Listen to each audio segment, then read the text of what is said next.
Okay, note about buying cheap 3M car D-shaped seal.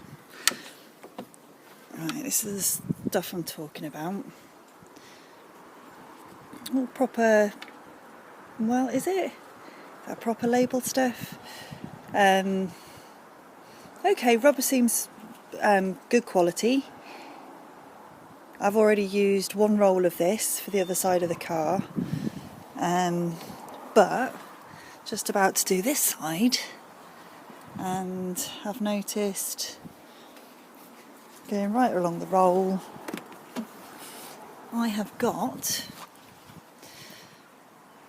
a cut and shut job. Cheers then.